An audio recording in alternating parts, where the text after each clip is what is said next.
ইমাম শাফি রহমতুল্লাহ আলাইহি সহ মাযহাবের ইমামগণ বলেছেন, আপনি আপনার সন্তানকে, কোমলমতি একটা শিশুকে গোলাপ যখন ফুল থেকে ফুটে তখন যেভাবে আদর করেন, কদর করেন, তাকে একটা চরিত্রবান শিক্ষকের কাছে দেন।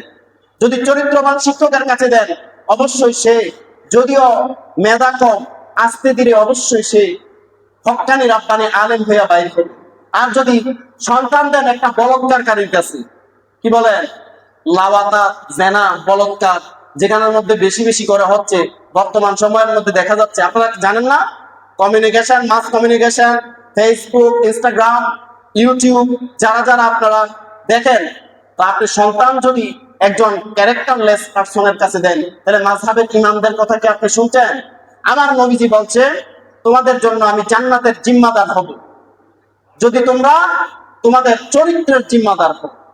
যে ব্যক্তি দু চোয়ালের মধ্যবর্তী স্থান জিহ্বা, গীবত করা যাবে না, জিহ্বা দিয়ে আরেকজনকে কষ্ট দেওয়া যাবে না, গালি দেওয়া যাবে না, এবং দুই অরুর মধ্যবর্তী স্থান লজ্জাস্থান, জিহ্বা এবং লজ্জাস্থানকে যে ব্যক্তি হেফাজত করবে, আমি রাসূল বলে দিলাম কিয়ামতের দিন আনালাহা আনালাহা বলে আমি তার জন্য শাফাআত করব, যদিও তার আমলের মধ্যে কিছু ত্রুটি বিচ্যুতি থাকে। বলেন সুবহানাল্লাহ।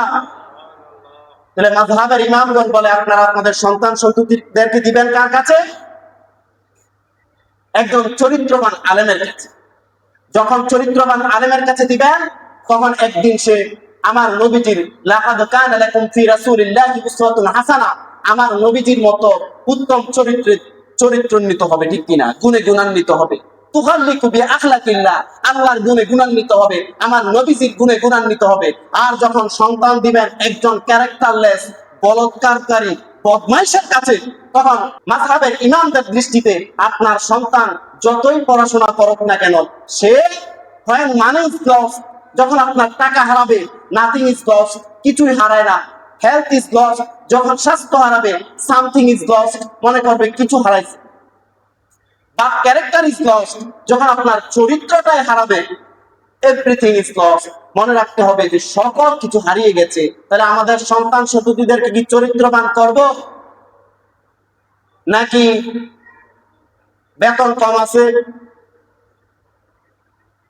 আবাসিক দিয়ে দিবেন? ছেলে এবং মেয়েদের ক্ষেত্রে সেম জিনিসটা রাখবেন। বলেন, এই যে গত কয়েকদিন আগের যে নিউজ, কোথায় এটা কেউ কি বলতে পারবেন? ঘটনাটা কোথায় ঘটছিল? জি, 12 বছরের একটা কন্যা সন্তান, সে এখন প্রেগনেন্ট। তার যে শিক্ষক 11 বছর, নাউজুবিল্লাহ, বলেন না নাউজুবিল্লাহ। এই সন্তান তো কারো মেয়ে। যারা এই আকাম করেছে, অপকর্ম করেছে, তাদের কি মেয়ে নাই? যারা ভিকটিম, তারা কি অবস্থার মধ্যে আছে? এই সমস্যাটা যদি আল্লাহ না করুক, আমাদের কারো পরিবারের মধ্যে যদি, আমাদের কারো মেয়েদের সাথে যদি এই ধরনের একটা ঘটনা হইতো, পৃথিবীর কোনো কিছু কি ভালো লাগতো? কিন্তু একদল আছে দালাল, মনে রাখবেন, ধর্ষক, অন্যায়কারী কখনো কারো আপন হতে পারে না। তারা আলাদা জাতি, তারা আলাদা জাতি। দুশমনে রাসূল, দুশমনে রাসূল, তারা কখনো কারো ভাই হতে পারে না।